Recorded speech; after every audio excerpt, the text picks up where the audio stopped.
think there's some very obviously divergent trends there, but for Uber, if you go back to the IPO, there's a huge debate as to whether ride-hailing was a decent business at all, and a massive debate as to whether food delivery was a decent business. And I think we have answered a lot of those questions since the IPO. I mean, last quarter was very tough, but they actually lost less money than they did in the quarter before the IPO. And obviously, we've had a massive hit to the rides business. So rides was actually EBITDA positive in the quarter, despite a 70% drop in bookings. And we're seeing a lot of progress on the Eat side. So they're still committing to being profitable at an EBITDA level at some point in 2021, which is about a year or two before what we thought at the time of the IPO. But as you say, the shares haven't performed well since. So I think they are making a lot of progress and executing pretty well. But there's still just, I think, investors are fairly skeptical as to the longer term sort of prospects of the company, which I think creates the opportunity. Yeah, how do you handle it then as a portfolio manager? Because look, at $45, which is what it debuted at back in May 2019,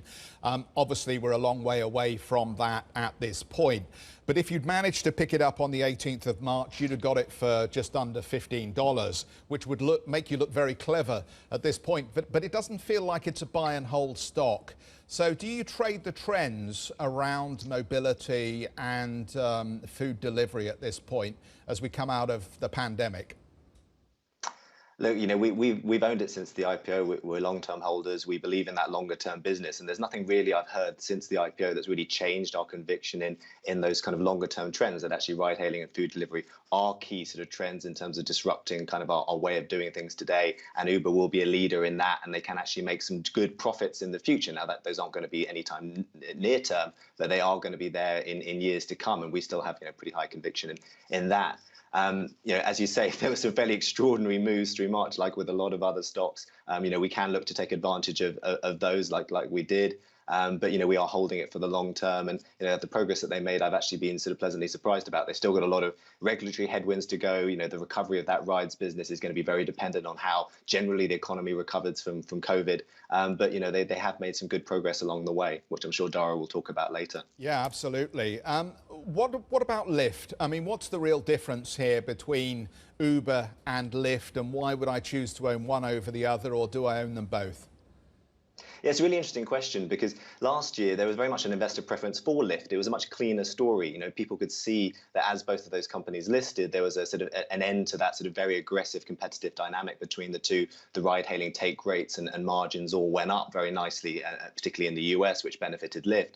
Fast forward to today, and that investor sentiment's completely flipped around, because obviously rides has been hit so hard while that Eats business is doing so much better and supporting the business. Lyft obviously don't have that. So a combination of not having that diversity of business, plus being very US orientated, where they are struggling to kind of recover from COVID, means that Lyft has really struggled, and Uber has significantly outperformed Lyft this year.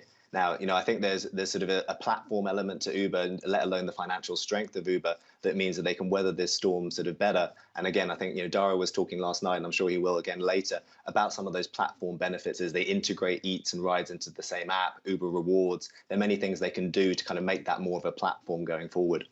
And just on the regulatory side, obviously we've seen California Assembly Bill 5. This again reintroduces the idea about how we differentiate gig economy workers from the employed, and what costs then we might see companies having to bear. Could you talk a little bit about that? What risks to the cost side of Uber's business model are there at this stage?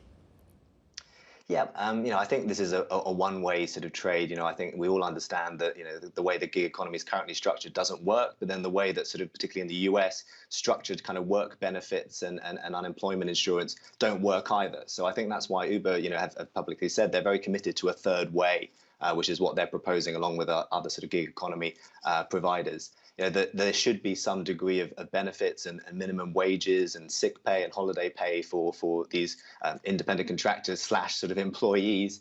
But at the same time, they want to be able to preserve the flexibility of working and choose to work when they want. At the moment in the US, it's kind of either or. You're either a permanent employee, you get some benefits, or you're not. And there's nothing that you can do in between. I think what they're trying to move towards is that third way. Now, that will add some costs. There's certain markets in the world where Uber already pay benefits. So, we do get some sort of insight into how that's going to work in terms of the unit economics.